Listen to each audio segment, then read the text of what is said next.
You know, you have amazing single energy. I love it.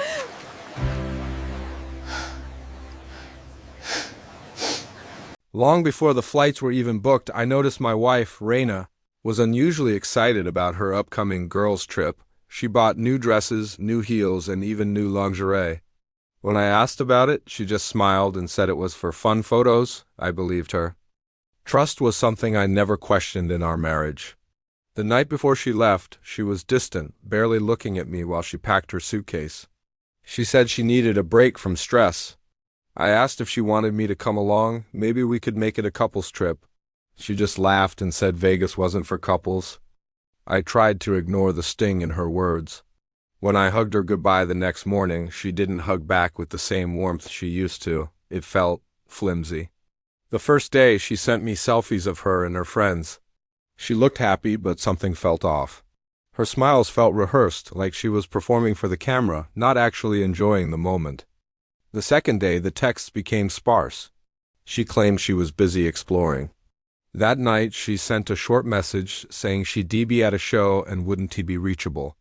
I just told her to have fun. She heart-reacted the message and went silent.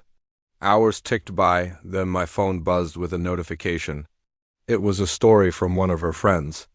The video made my stomach twist into a knot. There was Raina sitting on some guy's lap in a crowded, noisy bar. Her arm was wrapped around his shoulders and his hands were planted firmly on her hips. She was laughing, her head thrown back, looking like she'd completely forgotten she was a married woman. The caption at the bottom of the screen burned into my brain. Single energy all night.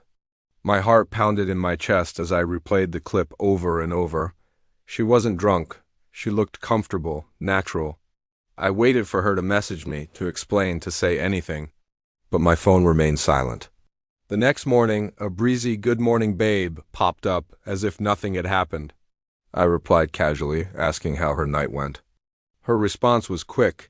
It was boring, pretty uneventful. The lie was so blatant, so effortless. I didn't confront her. Not yet. I wanted to see how far she would take this. Later that afternoon, she posted a story of her supposedly shopping, but the background was all wrong. She was clearly in someone's hotel room. I recognized the wallpaper pattern, and it was nothing like the suite she had shown me. My chest tightened with a mix of anger and pure heartbreak.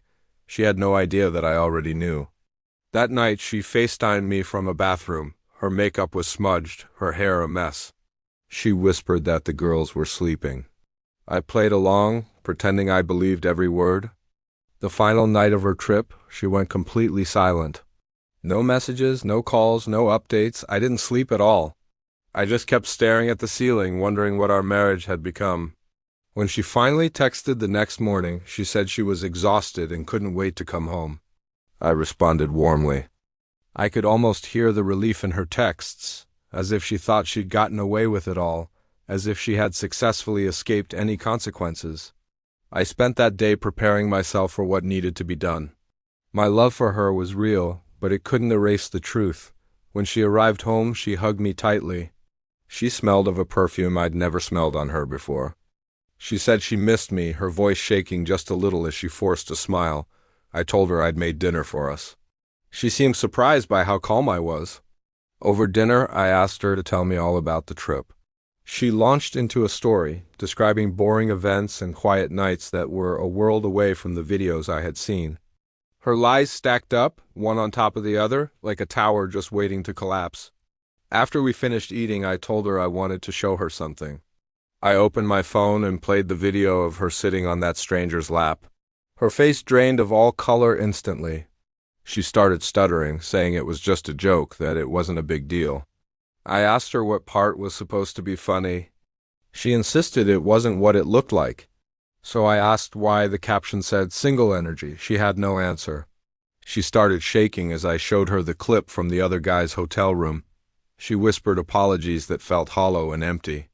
I told her I wasn't angry. I told her I was simply done.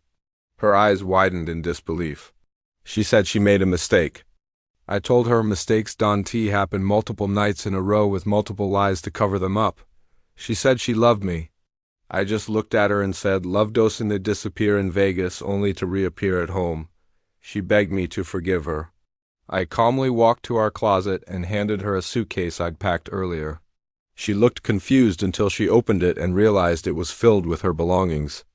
I told her she had a few weeks to find a new place to live. She broke down, crying and begging. I just felt numb. Not cruel, just empty. I told her I wish things had been different. She tried to hold my hands, but I stepped back. Trust is a fragile thing, and she had shattered it willingly. She tried to blame her friends, but I reminded her that no one forced her onto anyone's lap. She tried to blame the alcohol, but I reminded her she lied to me stone cold sober. Eventually, she fell silent, realizing nothing she could say would fix what was broken. I told her I hoped she learned something from this. Her last desperate question was, "Is there someone else?" I told her no, just myself. I refused to lose myself trying to love someone who didn't value loyalty. She cried harder, but something inside me had already closed off. The next morning, I left the house early and I didn't look back. The world felt painfully quiet. But I'm learning that silence is better than betrayal. And peace is better than holding on to someone who already let go. Thank you for listening to my story. If you've been through something similar, remember your own worth. Don't forget to like and subscribe for more content.